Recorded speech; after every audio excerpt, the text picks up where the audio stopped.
I'm Camille Sheridan, 52 years old, and I spent 30 years as a Navy intelligence officer, doing work my own family never believed counted as real service. For 3 decades, I gave them everything: the loans, the handled crises, the quiet pride I was never offered in return, and I told myself I did not need to be seen. But when a Navy SEAL blocked my path in a crowded airport, called me sweetheart, and put his hand on my arm, the people whose job is to keep me alive answered for me, and everything I had swallowed my whole life finally surfaced. Have you ever given everything to people who decided long ago that you did not matter? If so, tell me your story in the comments. You are not alone.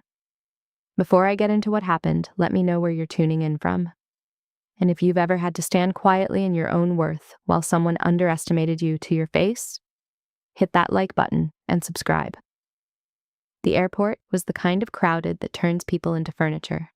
I stood near a coffee kiosk in a gray cardigan and flat shoes, holding a paper cup I did not really want, watching a young sailor in working blues help an older woman lift her bag onto the screening belt.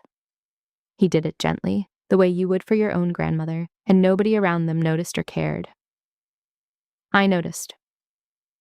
I have spent my life noticing the things that happen in the corners of rooms, the small gestures people make when they think no one important is looking. It is a habit that has kept other people alive. It has also taught me a quiet truth that took me almost 40 years to accept. A uniform hides as much as it reveals, and so does the absence of one. To understand the woman in the cardigan, you have to go back to a kitchen in a small Navy town, to a family where the sea was a kind of scripture, and my father was the man who read it aloud. My father was a senior chief petty officer, and in our house, that title carried more weight than any saint's name. He had given the Navy 26 years, most of them below the waterline, in the heat and noise of engine rooms where the work left marks on a man's hands and his hearing. When he retired in 1992, he did not so much leave the Navy as carry it home with him and set it at the head of the table. Every story he told had salt in it. Every lesson he taught came wrapped in the language of the deck plates. And every measure he used to weigh a person came down to one question, asked without words. Did you do the real work, the kind that leaves marks, or did you stand somewhere clean and let other people do it for you? My brother did the real work, or at least the kind my father recognized. He was 5 years older than me, and from the time he was a boy, he had wanted exactly one thing, which was to be the man our father already was. He enlisted at 18, and the night he came home in his first set of dress blues, my mother made a roast, and my father opened a bottle he had been saving since before I was born. I was 13. I remember standing in the doorway, watching the two of them, my father's hand on my brother's shoulder, and understanding in the wordless way that children understand things, that this was what the center of the family looked like, and that I was watching it from the edge. I was not a sad child.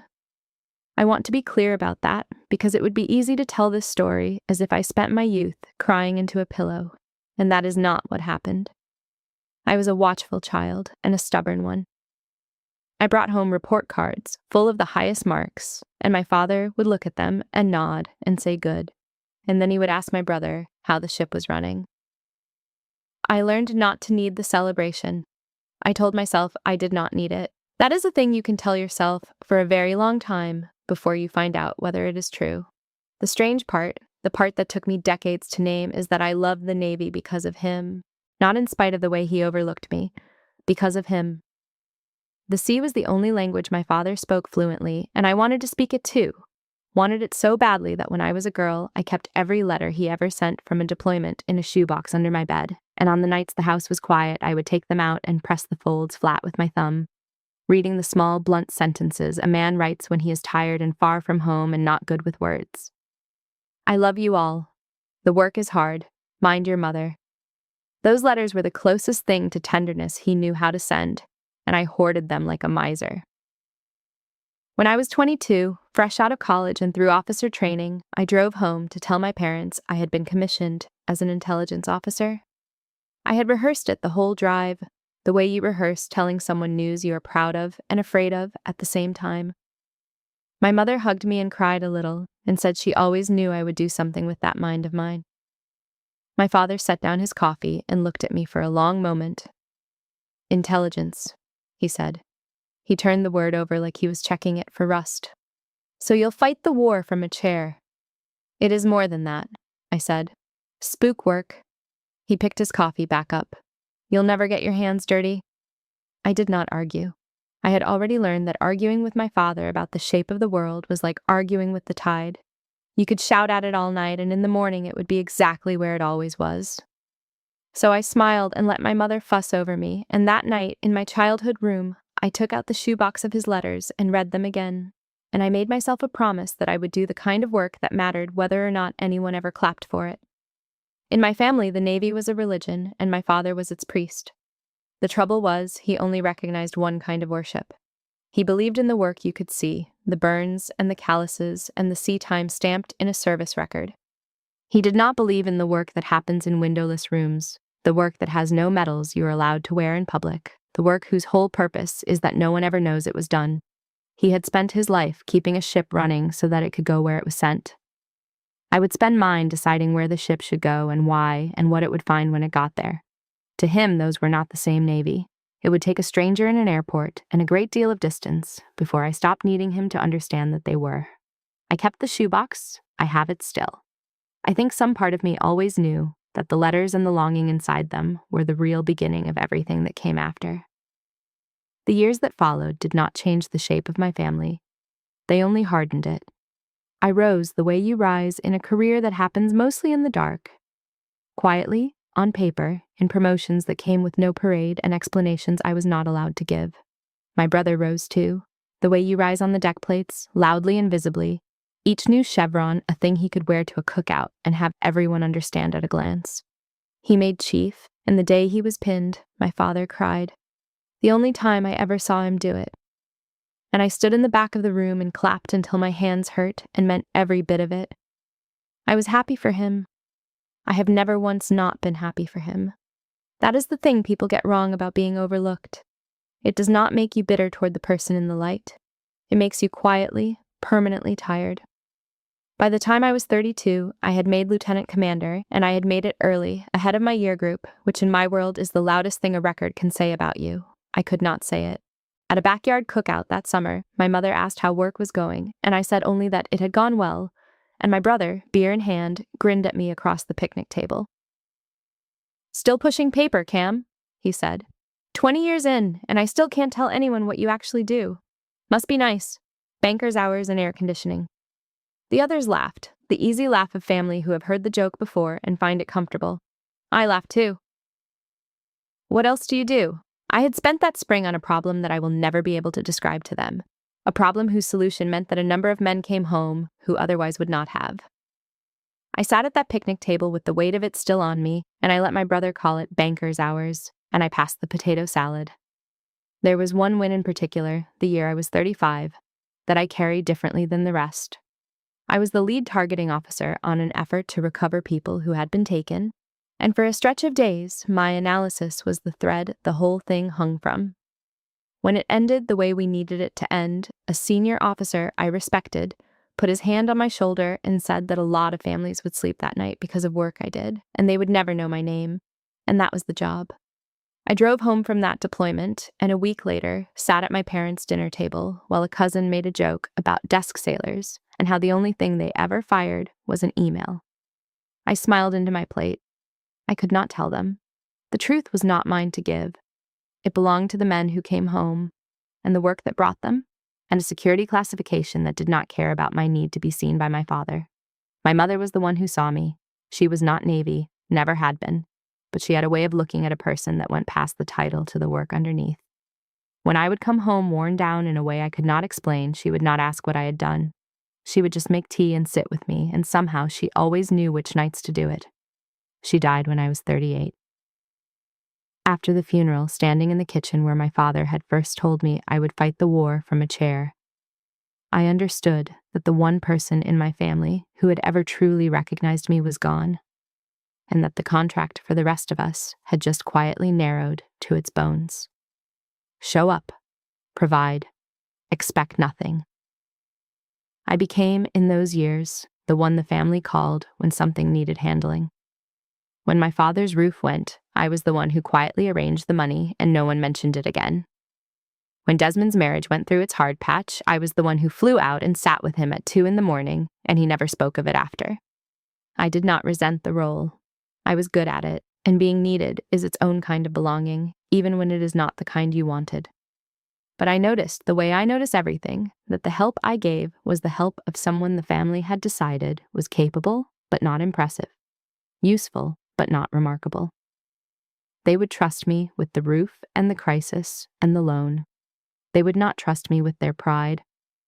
That was reserved for the work they could see, the deck plate work, the visible work, and I had chosen a life made almost entirely of the other kind. For a long time, I believed that if I simply kept showing up, kept handling things, the recognition would accrue like interest and one day come due. It does not work that way. Showing up for people who have decided not to see you only teaches them that they can keep not seeing you and keep being shown up for. I learned that slowly and at real cost, and it is the one piece of this whole story I wish someone had told me at 25. It was around then that I met Corinne. Captain Corinne Albright, though she was a commander when our paths first crossed, and she became the friend that people who do this work either find or do without. She had watched me swallow my family's dismissal for years, watched me make myself small at tables where I had every right to take up space. And one evening over bad coffee in a worse break room, she finally said the thing out loud. "You keep proving yourself to people who decided the verdict before the trial," she told me. "You could win the Medal of Honor, and they'd ask you to help with the dishes after." "They're my family," I said. "I know," she said. "That's why it works on you. A stranger couldn't do this to you. Only the people you still want to impress." I told her she was wrong. She was not wrong. That night I started a text to my father, a long one, trying to explain the work I had done when I was 35, trying to make him see. I wrote it and rewrote it, and somewhere past midnight I read it back and understood that even if I had been allowed to send it, which I was not, it would have changed nothing. He did not lack information, he lacked the will to see me as I was. So I deleted it, every word, and I locked my phone and lay in the dark, and I told myself, the way I had told myself since I was 13, that I did not need it. I was 41 years old. I had stopped quite believing me. By the time I was 52, the work had changed me into someone my younger self would not have recognized, and it had also given me something I never asked for. A shadow. The task force I direct is the kind of work that, when it goes right, takes ugly people off the board permanently. A few years ago, we finished a long effort against a network that moved weapons and people and money across borders for the worst clients imaginable.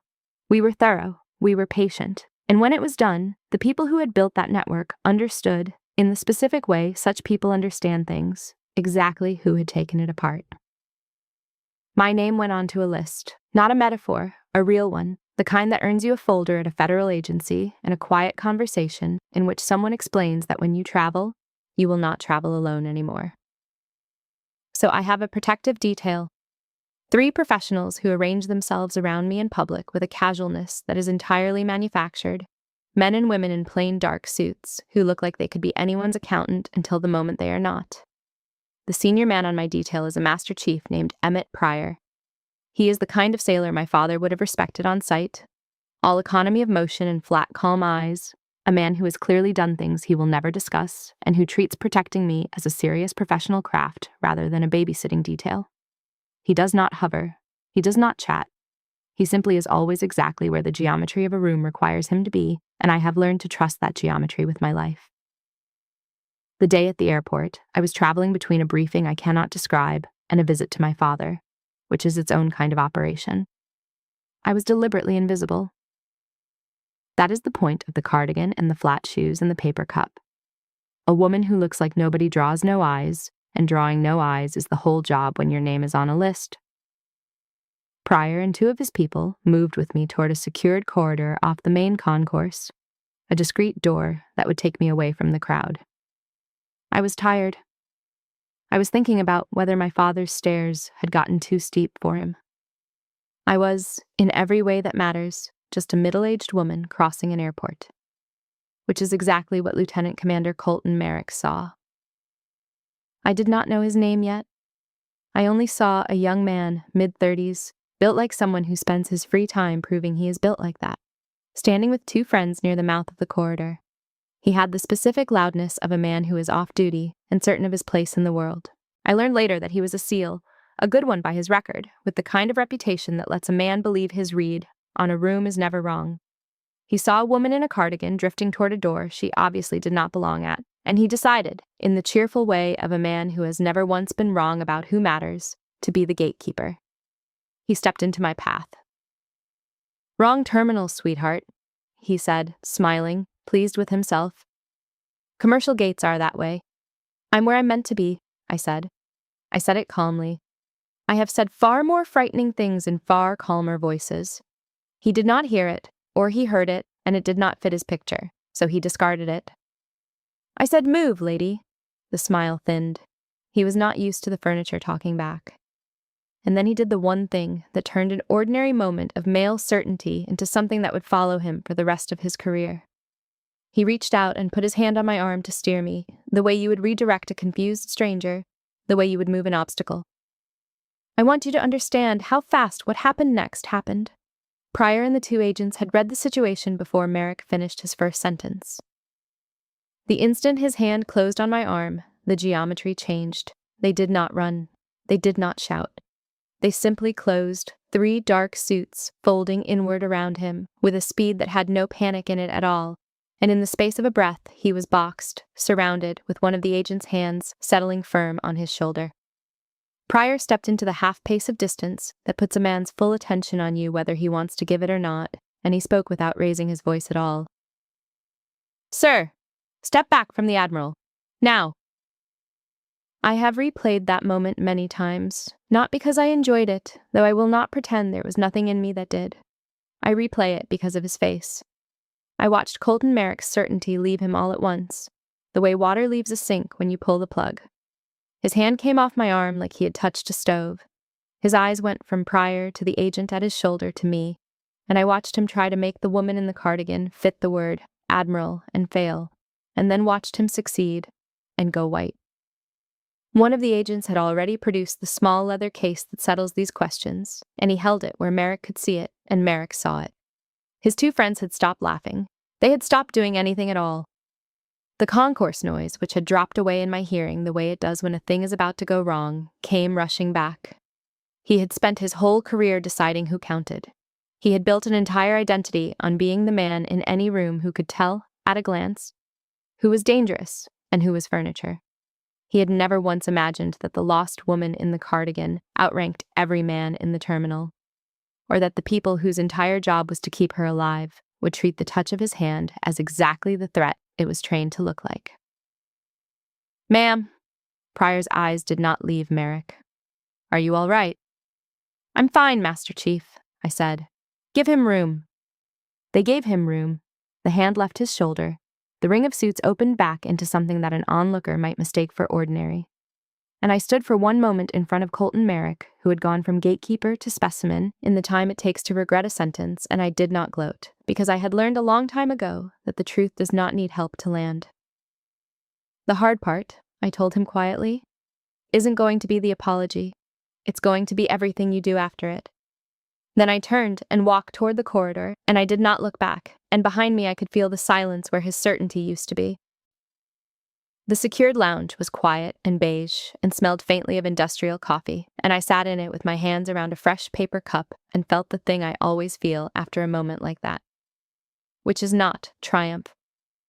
It is exhaustion, the particular tiredness of a body that braced for a fight that did not come.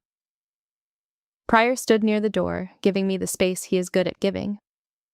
After a while, he said, without quite looking at me, "Ma'am, if you want to file, the report writes itself." He laid hands on a flag officer in a public terminal in front of witnesses. "That's not a gray area." "I know it isn't," I said. "Not yet, Master Chief." He nodded once and let it go. That is another thing I trust about him. He will tell me the truth, and then he will let me decide. I called Corinne. She picked up on the second ring, and I told her the whole thing in the flat shorthand the two of us use. The block, the sentence, the hand on my arm, the suits folding in. She was quiet for a moment when I finished. Then she laughed, not unkindly, the laugh of a person who has known you a long time and can see the joke and the wound at the same time. Let me guess, she said. You're sitting somewhere beige feeling sorry for him. I'm not feeling sorry for him. You're feeling something for him. I can hear it. She let that sit. Cam, you understand what this was, right? It's the same hand on your arm you felt your whole life. It's just wearing a trident this time instead of sitting across the dinner table. I did not answer right away, because she had reached in and put her finger on the exact thing I had been circling without naming. The young man in the terminal had not invented anything new. He had only given a face and a voice to the oldest sentence in my life, the one that says you are not what you appear to be allowed to be, the one my father had said with coffee in his hand when I was 22. You'll fight the war from a chair. Move, lady. They were the same sentence. They had always been the same sentence. I don't want his career, I said finally. I want the thing I've wanted since I was 15.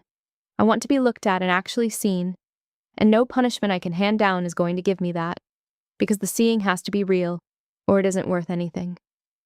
There it is, Corinne said softly. So what are you going to do?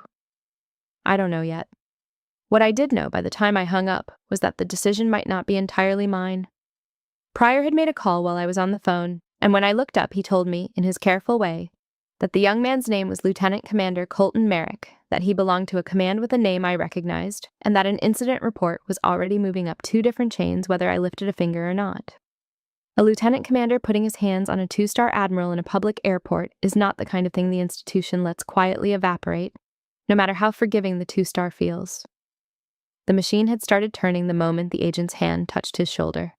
I sat with that. I watched the planes through the lounge window, the slow choreography of them pushing back from the gates, and I thought about the fact that I had spent 30 years being unseen, and how being unseen had stopped being a wound somewhere along the way and become simply the texture of my life, the water I swam in. And here, finally, was the opposite. Here was a young man who would now spend a long time thinking about me, whether he wanted to or not, and I found, sitting there, that I did not want him thinking about me with fear. Fear is just another way of not being seen. I wanted him to understand. There is a difference, and the difference is the whole point. I sat there a while longer with that idea, turning it over. I kept coming back to a memory I had not thought about in years. When I was a commander, not long after my mother died, I had been the action officer on a problem that reached high enough that I briefed it to people whose schedules are measured in minutes. I did the work of a dozen people for 3 weeks, slept maybe 4 hours a night, and when it resolved cleanly, I flew home for a long weekend, hollowed out and proud in a way I could not show. My father met me at the door and asked, before he asked anything else, whether I had heard from Desmond, whose ship was deploying. I said I had not. He nodded and went back to his chair, and the conversation moved on, and that was that. I remember standing in the entryway of my parents' house with 3 weeks of work nobody would ever know about still humming in my bones, watching my father worry about my brother, and feeling the specific loneliness of being unseen by the one person you most wanted to be seen by. I had filed that memory away with all the others. Now, in a beige airport lounge, it surfaced, and I understood that the young man in the terminal had simply reopened a door that had never really closed. The grief was old. He was only the most recent person to knock on it. When my flight was finally called and Pryor walked me down the jet bridge with his usual easy vigilance, I had made a decision. Not a punishment. A choice about what kind of officer I was going to be when the machine offered me a young man's neck. The machine, it turned out, did not much care about my mercy.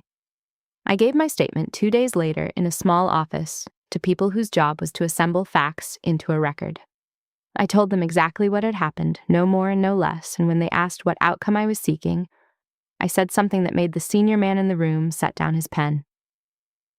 I'd ask that this be handled at the lowest level consistent with actual accountability, I said. He needs to understand what he did. He does not need to be destroyed for it. Those are not the same thing, and I'd like the record to reflect that I know the difference. It is a strange thing to watch people recalibrate around you. They had been ready for a flag officer's anger, braced for it, and instead I had handed them restraint, and restraint is harder to process because it cannot be filed as neatly. But the facts were the facts. He had touched me. There were witnesses. My status meant the bar for what counts as a serious lapse sat lower than it would for an ordinary traveler, because the people around me are trained to treat contact as threat and a man who creates that situation has endangered more than my dignity. So the process would proceed. My mercy could shape its tone. It could not stop its engine. His commanding officer called me the next afternoon. Commander Easton Lockhart, a voice with 20 years of responsibility in it and no excuses anywhere near it. "Admiral, I won't insult you by making excuses for him," he said. "There aren't any. I've read the statements. I'm sick about it." "I appreciate that, Commander," I said. "I want to be clear with you about something. I'm not looking to end him." There was a pause on the line, the pause of a man who had prepared for a harder conversation. "That's more grace than he's earned, ma'am." "Probably," I said. "Grace usually is. That's what makes it grace." After we hung up, an aide of mine, well-meaning and protective, suggested gently that the simplest path might be to make the whole thing disappear, to use my position to quiet it, on the grounds that any attention to an incident involving my detail was attention I did not want pointed at my protected status. He was not wrong about the risk, but I told him no. I was not going to hide what happened, and I was not going to inflate it either. I had spent my whole life being told to be smaller. I was not about to start managing my own truth down to a more convenient size. Power that only knows how to punish is not power. It is just a louder version of the thing that hurt you. I had been on the receiving end of that louder version for 52 years. I knew exactly what it felt like, and I was not going to hand it to anyone else, not even a man who had earned a portion of it. So I signed the statement, and I chose the narrow path. Not letting it go, not burning it down, the hard road that runs between the two, where the only reward is that you get to live with yourself afterward. The consequences for Colton Merrick arrived the way consequences arrive in the military, which is to say, methodically, on paper, and with a weight that has nothing to do with volume. There was no public spectacle. There was a formal counseling, documented. There was a letter that would sit in his record where the people who decide his future would see it. And there was a hold placed on an assignment he had wanted badly, a school seat that opens a door to the next stage of a career, now closed to him for a cycle. None of it ended him. All of it marked him. In our world, a mark like that is a sentence you serve quietly for years, in the small rooms where your name comes up and someone says, "Oh, right, the airport thing." But the consequence that mattered was not in any of those documents. I learned about it later, in pieces, from Lockhart and from a thing Merrick himself eventually wrote. As part of the process, he was given access to an unclassified summary of my command's record, the public skeleton of what we do, stripped of everything that matters, but enough to convey the shape of it. He read about the network we had taken apart, the trafficking and the weapons and the years of patient work. And buried in the timeline, in the dry language of an after-the-fact summary, he found a date and a region that he recognized because he had been there. A deployment of his, a stretch of months he remembered as dangerous and confusing and somehow survivable, had been quietly shaped by work my people did. The reason a certain route stopped being ambushed. The reason a certain supplier of the things that kill men like him simply vanished from the board. He had been on the receiving end of my work and never known it. The way he had been wrong about the woman in the cardigan and never known it because the entire design of what I do is that the men it protects never see the hand that protects them. Lockhart told me there was a meeting, supervised on the record, where Merrick asked to apologize to me directly. I agreed to it. I will tell you honestly that I did not make it easy for him. I did not rush in with absolution to relieve my own discomfort, the way we are tempted to do when someone finally gives us the apology we are owed. I let him say it, I let the silence sit afterward. I made him exist for a moment inside the full size of what he had done, not because I wanted to humiliate him, but because an apology that costs nothing teaches nothing, and I did not go through what I went through at that airport to hand him a cheap exit. "Ma'am," he said, and he was not the man from the concourse anymore, the certainty all burned off him. "I built my whole life on being able to tell who the dangerous people in a room were. The hardest people, the ones who matter. I had it exactly backward. I have had it backward the whole time." "Most people do," I said, as you just got to find out in public. He almost smiled at that. Almost. "Why didn't you bury me? You could have. Everyone keeps telling me you could have." I thought about how to answer that honestly. "Because I have spent my whole career being treated like I don't count by people who were certain they were right," I said. And I decided a long time ago that the day I started doing it back was the day I became the thing I hated. You don't get to make me into that, not even you. He did not have an answer for that, and he was not supposed to. He stood when I left the room, not because protocol required it, though it did. He stood the way you stand when you finally understand what standing is for, which is not performance and not fear, but the simple recognition of a person you had failed to recognize.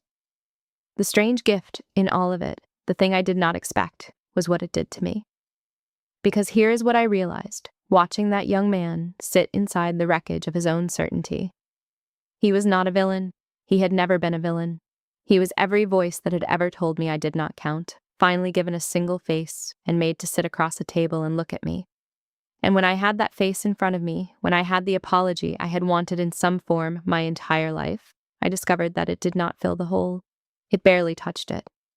The recognition I had been waiting for since I was 15 years old was never going to come from a stranger or from my brother or even, I was beginning to understand, from my father. If it was going to come at all, it was going to have to come from me. I had spent 30 years waiting for permission to feel proud of my own life. No one was ever going to hand me that permission. I was going to have to take it.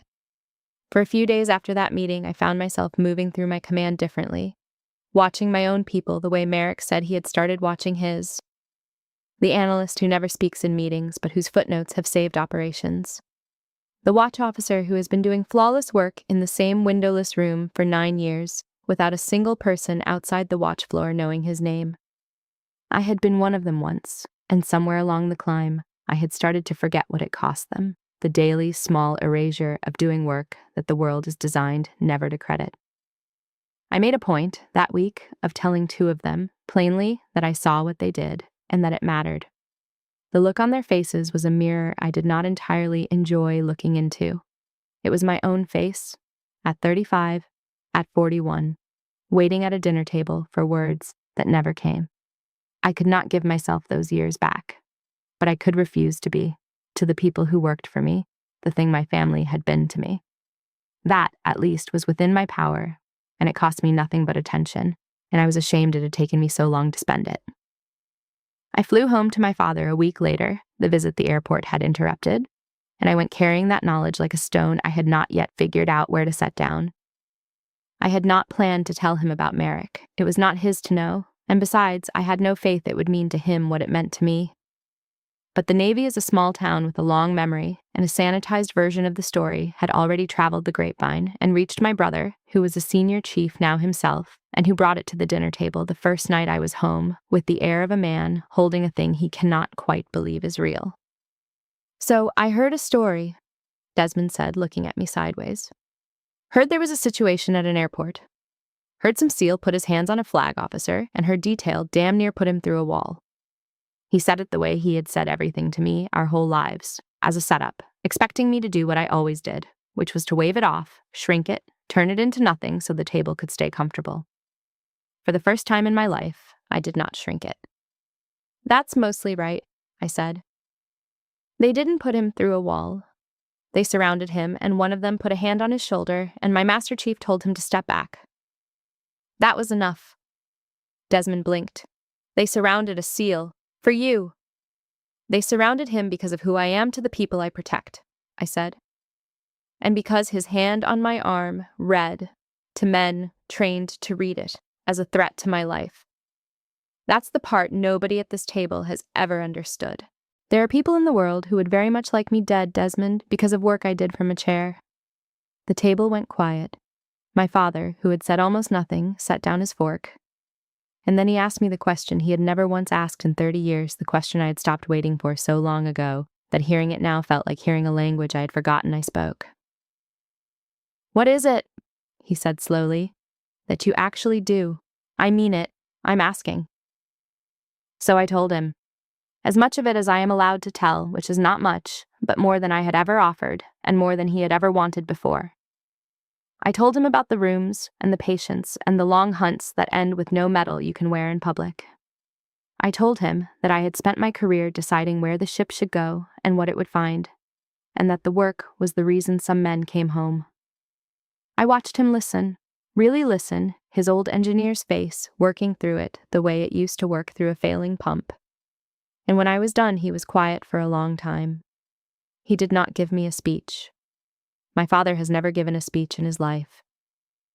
He got up from the table, slow on the steep stairs I had worried about, and he was gone for a few minutes, and when he came back down, he was carrying a shoebox, his own, full of letters, the ones my mother had kept, the ones he had written home from C40 and 50 years ago.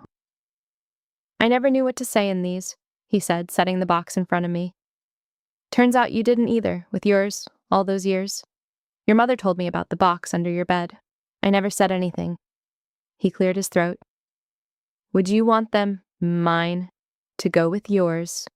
It was not an apology. It was so much better than an apology. It was the first honest silence of our lives. Two people who had spent decades failing to find the words finally sitting together with the proof that we had both, all along, been writing them down. I went back to my command carrying something I had never carried before, and it took me a while to understand what it was. It was a quiet that did not depend on anyone else being quiet too. For 30 years, I had walked into briefing rooms with an invisible weight strapped to my back, the weight of needing to prove that I belonged there. It shaped everything, the way I stood, the way I spoke, the speed with which I marshaled my facts. I did not know I was doing it. You never know you are carrying a thing until the day you set it down and your body floats up an inch in relief. I set it down somewhere between that airport and that dinner table, and the strange thing was that no one had given me permission to. I had simply stopped asking for it. Corinne noticed before I did. We were walking out of a long session, the kind where you have to tell senior people things they do not want to hear, and she fell into step beside me and studied my face with the frankness of an old friend. "You're different," she said. "In there. You used to brief like you were defending yourself in a trial nobody told you you were on. Like every slide had to also prove you deserved to be holding the clicker." She tilted her head. "Just now you just briefed. You said the thing, and you let it land, and you didn't check the room to see if you were allowed to have said it." "I hadn't noticed," I said, which was true. "That's how you know it's real," she said, "when you stop noticing." She was right in the way she is usually right. Something had unclenched. I had spent my whole career certain that if I were just excellent enough, just undeniable enough, the recognition would finally come, and the ache would finally close. And what I was learning, slowly, at 52, was that the recognition was never the thing that closes the ache. The ache closes when you stop standing at the door, waiting for someone to come and tell you that you are allowed inside. The door was never locked. I had just spent decades being too polite or too wounded to walk through it on my own. A letter came from Merrick that month. I almost did not open it. I sat with it on my desk for a full day, that plain envelope with a careful hand on the front, and I tried to decide what I felt about it. When I finally read it, it was short. He did not ask for anything. He did not ask me to lift the hold on his assignment, or to make a call, or to forgive him in any official way. He wrote that he had thought a great deal about the airport, and about the summary he had read, and about the fact that he had spent a career believing he could see the whole board when he could only ever see his corner of it. He wrote that he was sorry again, and that he did not expect the saying of it to do anything except be true. And he wrote one line that stayed with me. He said that he had started, in his own command, paying attention to the people he used to walk past, the ones who do the work you cannot see, and that he had not realized how many of them there were until he started looking. I read it once. I did not read it again. I filed it in a drawer, and I noticed as I slid it shut that I felt neither the warm rush of forgiveness nor the cold satisfaction of withholding it. I simply felt finished. I did not need the letter. I did not need to refuse it either. It was a thing a person had sent into the world to set his own conscience straight, and I could let it be that without making it about me. That, I think, is what being free of something actually feels like. Not triumph, not closure with a bow on it, just the quiet of no longer needing the thing to mean anything. My father called me 2 weeks after that.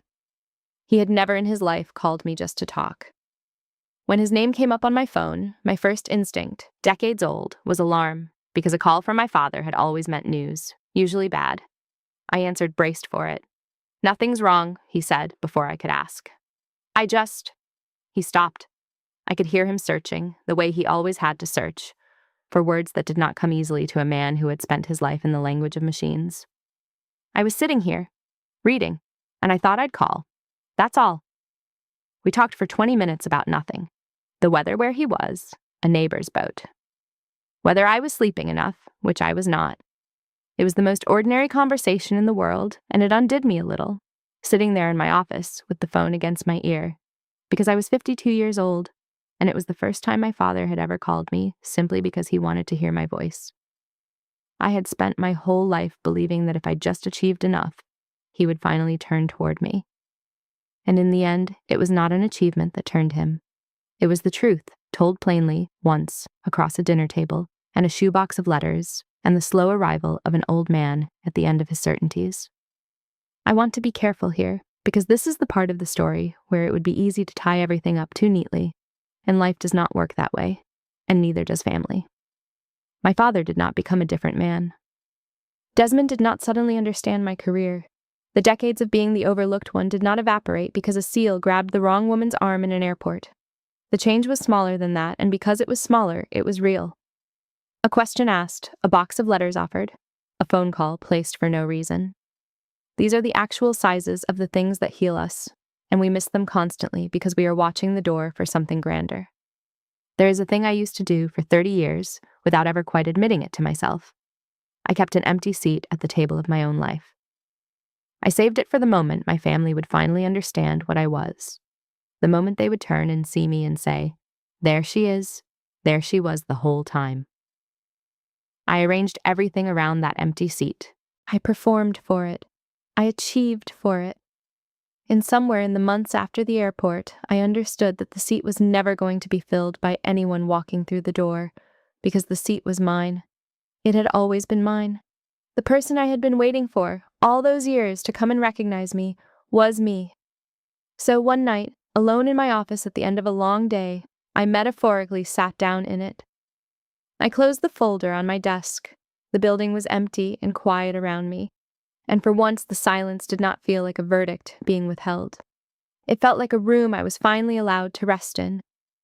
I did not know, that night, exactly what came next. I only knew that I had stopped auditioning. The question that had run underneath my whole life, the question of whether I would ever be seen, had quietly changed into a different question, a better one. Not will they see me. But what do I want to do with a life I have finally agreed to see myself? Months passed and the season turned, and on a stretch of leave in the early summer, I went home again. Not because anything was wrong and not because there was an occasion, but simply because I wanted to. That, by itself, was new. For most of my life, going home had been a duty I performed and endured. This time I drove the familiar roads with something close to lightness, and when I pulled into my father's driveway, he was already on the porch, older every time I see him now, but smiling in a way I was still getting used to. He wanted to walk. There's a pier near his house, a long, weathered finger of wood reaching out into the water, where he used to take me when I was small, back before I had learned all the ways I did not measure up. He would hold my hand and name the boats coming in and tell me about the men aboard them, and for an hour at a time, I would be the only child he had, the one he was talking to, and I had loved those walks with a fierceness I never told anyone. We had not walked that pier together in 30 years. We walked it now, slowly, because his knees are not what they were, and neither, if I am honest, are mine. The water was doing the thing it does in the late afternoon, going from gray to something softer, and gulls were arguing over a fishing boat coming in. And for a while we did not talk at all. We did not need to. I had spent decades terrified of the silences between my father and me, reading them as judgment, as disappointment, as all the things he was not saying. This silence was none of those things. It was just two people who had run out of the need to perform for each other, standing at the end of a pier, watching the light change. "I reread them," he said finally. "Your mother's box, my letters, all of them." He kept his eyes on the water. 40 years of me telling you all to mind your mother and saying the work was hard and never once managing to say the thing I actually meant. He was quiet a moment. "I think I spent your whole life waiting for you to come home from a war I'd recognize. A war with mud on it, smoke, something I could see." He turned to me then, and his old eyes were wet, and he did not wipe them. "I never noticed you'd been at one the whole time. A harder one, maybe, the kind where you don't even get to tell anyone you fought." "Dad," I started. "Let me finish, Cam, because I won't get it out twice." He took a breath. "I was wrong about the chair. You remember. Fight the war from a chair, I said. Like it was nothing. He shook his head slowly. Turns out the whole fleet was sitting in that chair with you and just didn't know it. Every ship I ever served on. Every man who ever came home. Somebody like you was in a room somewhere making it so. I spent 26 years being kept alive by people I was too proud to imagine, and one of them turned out to be my own daughter. I have been decorated by people whose names you would know. I have stood in rooms where the most powerful people in the country said serious things about my work. None of it ever reached the place that my father reached, standing on that pier, finally saying the only sentence I had wanted to hear since I was a girl, pressing his letters flat under my bed. I did not cry. Quite. I came close. I put my hand on his arm, the same arm that had held my hand on this same pier 40 years ago, and I said the only true thing there was to say. Thank you, I said. That's all I ever wanted. Just that. We heard footsteps on the boards behind us, and it was Desmond, come down from the house to find us. And I braced for the old reflex, the joke, the ribbing, the comfortable diminishment. It did not come. He stood with us at the rail, my brother, this man I had spent my life loving and competing with, and never quite reaching. And he looked out at the water for a while, and then he said something that rearranged something in my chest. Tell me a story, he said. One you're allowed to tell. I don't care how small. He shrugged, and for a second he was 18 again. And so was I. And the whole architecture of who got celebrated and who stood in the doorway fell away. I realized I've known you 50 years, and I've never once asked you to tell me about your work like it was interesting. Because I always figured it wasn't. That was on me, so tell me something. So I told them a story, a small one, scrubbed of everything that mattered and kept of everything that was true, about a long hunt and a patient team and a good day that no one would ever read about. And my brother listened the way I had wanted him to listen for half a century, and my father stood between us with his hands in his pockets, and the sun went down over the water and turned it to gold, and I thought, this is it, this is the thing. Not the reveal in the airport, not the young man going white inside a ring of suits. This. 2 sailors of different kinds and an old chief on a pier in the same navy at last. I want to say something to you now, directly, because if you have stayed with me this long, then I suspect you know something about what I am describing. I suspect you have been the one in the doorway. The one whose work happened where no one looked. The one a family or a workplace or a whole life decided early on did not quite count, and who learned to make herself small so the table could stay comfortable, and who told herself, year after year, that she did not need to be seen. Here is what I learned, and I learned it the long way, so let me hand it to you the short way. The people who underestimate you are not telling you the truth about your worth. They are telling you the truth about the size of their imagination. That is all an insult ever is. When that man looked at me in the terminal and saw a lost woman in a cardigan, he was not describing me. He was describing the walls of his own small picture of the world and the fact that I did not fit inside them. My father, for 50 years, was not describing my service when he called it a chair. He was describing the edges of what he was able to picture. None of it was ever about me. It was always about the limits of the people doing the looking. And the day you understand that, really understand it, down in the place where you have kept the wound, something happens. You stop auditioning, you stop arranging your whole life around an empty seat, waiting for someone to walk in and grant you permission to feel proud of what you have built. You realize the permission was always yours to give, and that the recognition you were starving for was a meal you were allowed to set for yourself the entire time. The applause is nice when it finally comes. I will not pretend it is not, but it is not the thing. It was never the thing. The thing is the quiet you feel when you no longer need it. I am still on that list. I still travel with Pryor and his people, folding the air around me into something safe. My father is still old, and the stairs are still steep, and there are things about my life I will go to my grave, never being able to explain to the people I love. None of that has changed. No, what changed is me. I walk through rooms now, without the weight strapped to my back. I let things land. I sit in the seat that was always mine.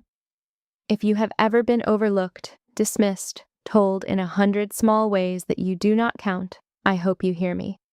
Their failure to see you was never proof of anything except how little they were able to imagine. You do not have to wait at the door any longer. You can walk through it tonight. It was never locked. It was only ever you, standing politely on the wrong side of it, waiting for permission that was always already yours. I stood there for 30 years. You do not have to stand there for one more day. Walk through. The Navy I serve is full of people who did the work in the dark and learned, eventually, to stop waiting in the doorway of their own lives. Come and join us. The water, I promise you, is gold on the far side. If you've ever been the one your family decided didn't count, the one whose work happened where no one could see it, I'd love to hear from you. Did you keep waiting at the door for someone to finally recognize you, the way I did for 30 years? Was there a single moment, like my airport, when the truth about you came out whether you wanted it to or not? And have you found the thing I found, that the permission you were waiting for was always yours to give yourself? Tell me in the comments because I read them. And if this story reached something in you, hit subscribe and sit with me a while. There's a whole quiet fleet of us who learned to stop auditioning, and you belong with us.